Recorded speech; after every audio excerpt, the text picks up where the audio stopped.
Pots and containers are wonderfully versatile. They make great focal points whether your garden is large or small. And I'm going to show you 3 distinct planting schemes, different styles. See which one you prefer.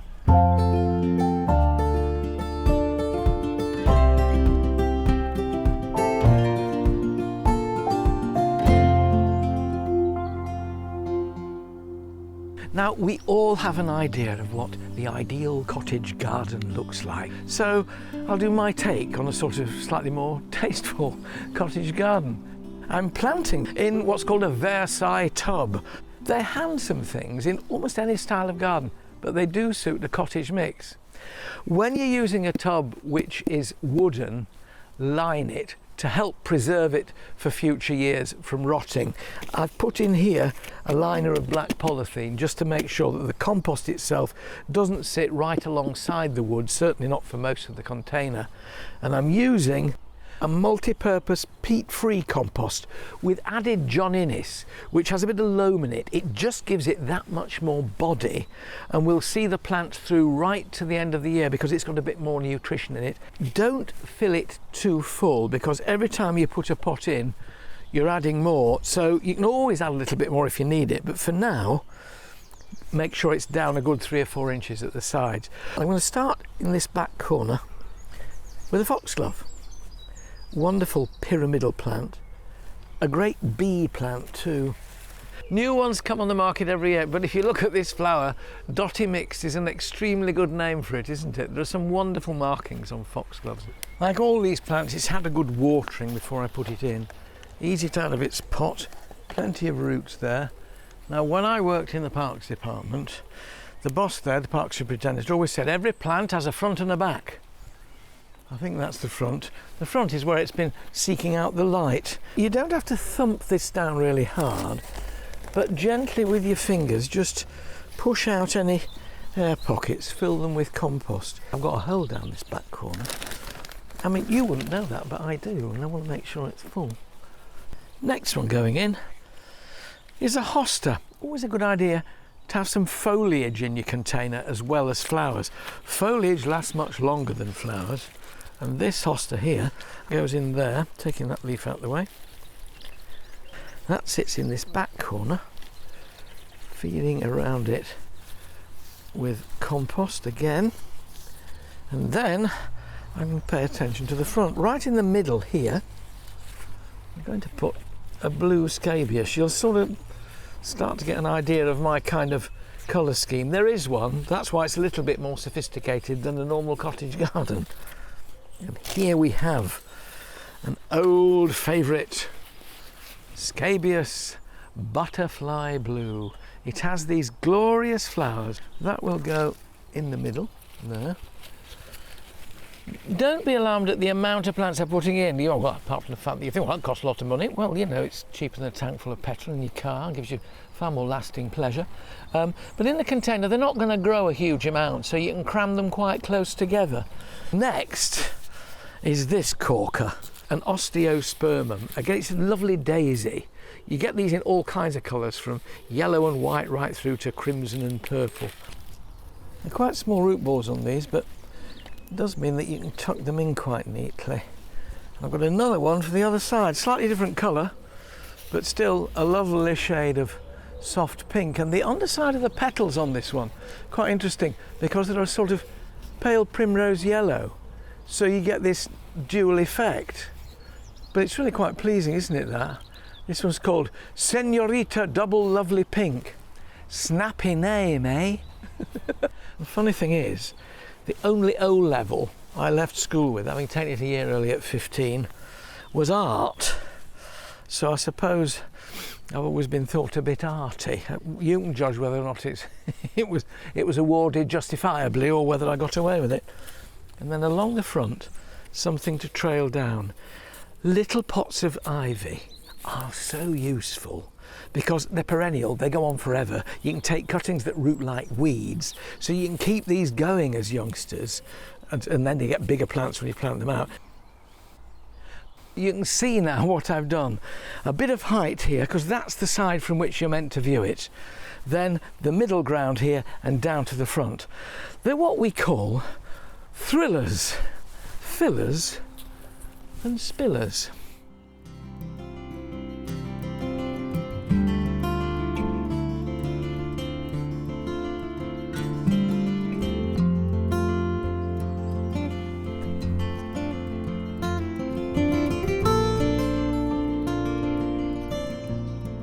When it comes to contemporary containers, you'll have a wide choice, all shapes, sizes and colours, though they tend to be rather muted in terms of colour, like this sort of pewter grey. This is a composite pot. It's made of goodness knows what. It's not plastic though, it's recycled stuff, which is really quite useful. Again, the mix inside is multi-purpose, peat-free, with added johnniness for extra weight, for extra nutrition, keep your plants going for longer. The same rules apply, but I've just got a different colour palette as well as a different style of plant in here. This, the main plant of them all, is the agapanthus or African lily. There are hardy varieties available now. When they first came into cultivation in gardens, African lilies were, by virtue of their name of course, rather tender. They didn't get through the winter. A lot of the varieties now, particularly the head-borne hybrids as they're called, are really quite tough, provided it's not really soggy and really cold. So this will have a heck of a root ball on it, I have no doubt. They tend to be really, look at that, I did warn you, really vigorous. Doesn't matter, these will be so glad to be set free and to explore the lovely rich compost in this pot. Hold them out the way in a kind of ponytail. Then I'm going to put that right here in the middle at the back, having avoided doing that with the foxglove.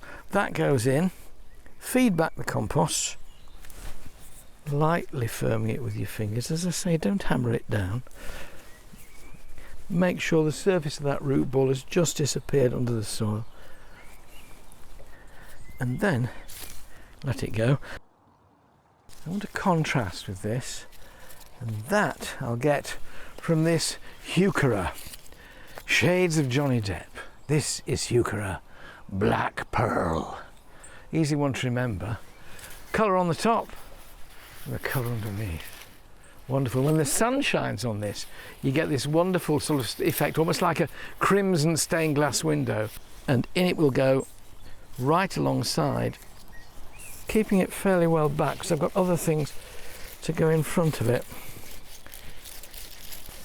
The thing I'm going to put in front of it doesn't contrast with it, but it rather picks up its colour. And that's this, which is a hardy geranium called Storm Cloud. So we've got black pearl in the heuchera and Storm Cloud, blue flowers, but red buds and leaves stained with maroon, sort of wine red.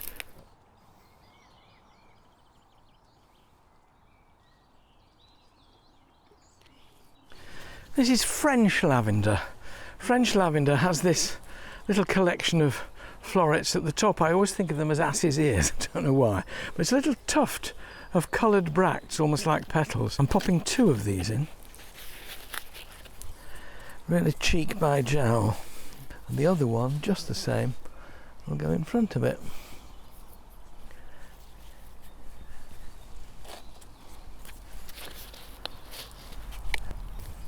You're beginning to get an idea now of the sort of colour scheme I'm going for, which is a bit more dusky, a bit more purple and grey are 2 great colours that work well together. And then along the front are spillers, 2 variegated thymes, silver posy and another silver variegated one as well. Gloriously aromatic, so that if you brush past this pot and bruise it, you'll either get a bit of lavender or a bit of thyme, and I can squeeze 2 into that hole there.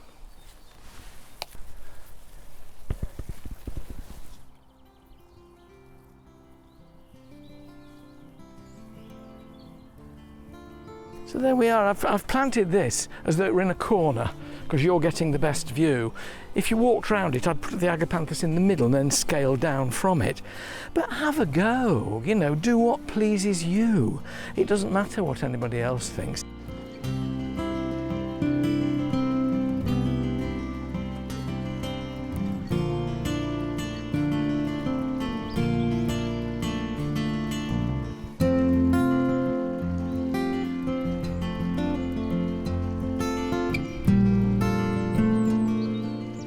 I just want to take a moment to thank you for supporting the channel.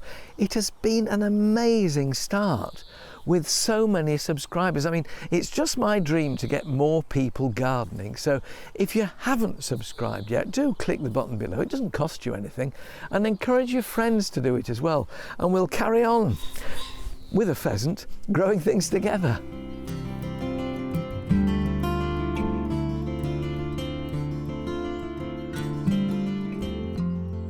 If you want a container that's really punchy, hits you between the eyes in a nice sort of way, annuals are the plants to use.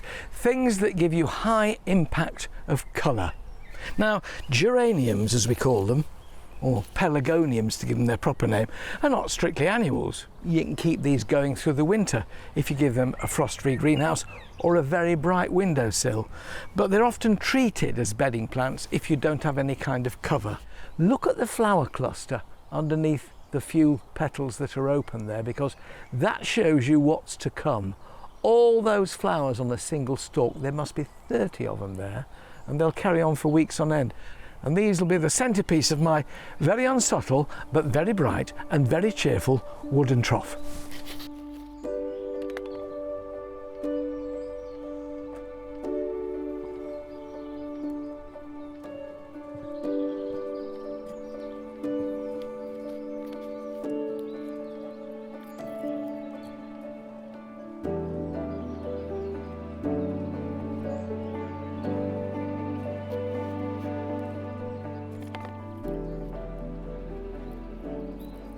Now these pretty little things used to be called million bells petunias. Now they're called calibrachoa, which makes it sound as though you're clearing your throat.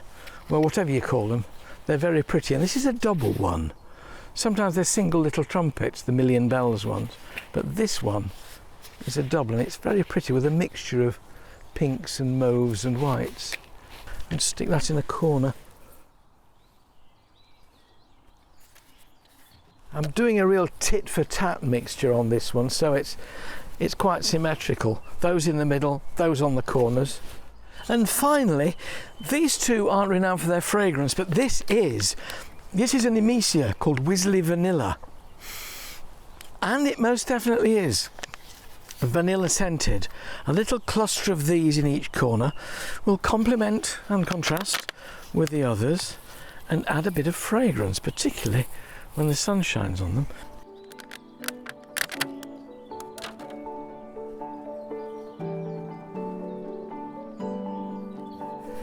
And just stuff them in.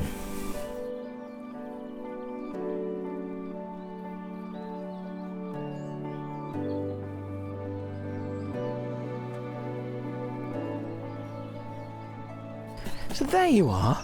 You might think it's a bit garish, a bit in your face, but you can't deny that it's jolly and it lifts your spirits.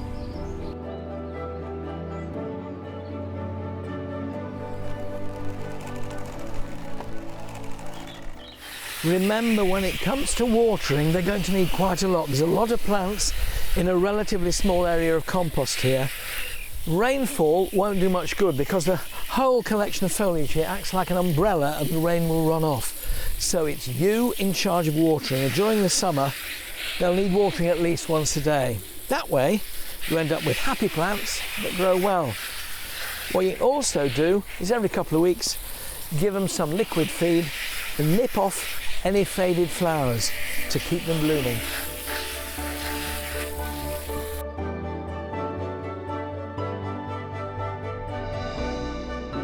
So there we are, 3 different flavours: cottage, contemporary and jolly annual. Which is your favourite? Comment below and let me know. Gardening has changed my life, so let me show you how it can change yours. I'll be posting new videos every week, so subscribe and let's get gardening together.